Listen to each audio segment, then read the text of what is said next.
5 неща, които могат да убият двигателя ти, ако не вземеш мерки на време. Първото нещо е несъобразено с цикъла на експлоатация и обслужване. Не разчитай на интервалите, които са предписани от производителя или тези, които максимално ти дава производителя на маслото, което ползваш.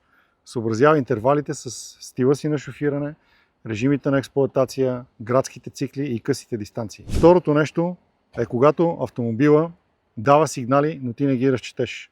Шумове, които не са характерни за работата на двигателя, тракане, разход на масло, течове, неща, които са различни от стандартното състояние на автомобила.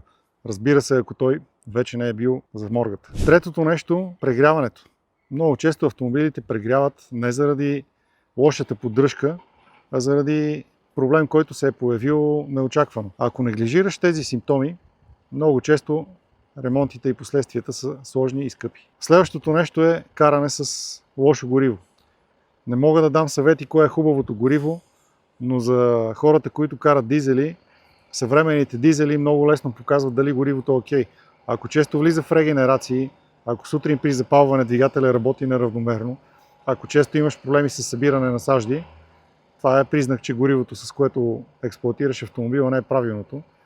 И последното нещо, което ще дам като съвет към вас е: обръщайте внимание на цялостната грижа на автомобила. Не занемарявайте автомобила и не позволявайте да се събират повече проблеми, защото в момента, в който трябва да ги отстраните на куп, сумата става сериозна и мъката е още по-голяма.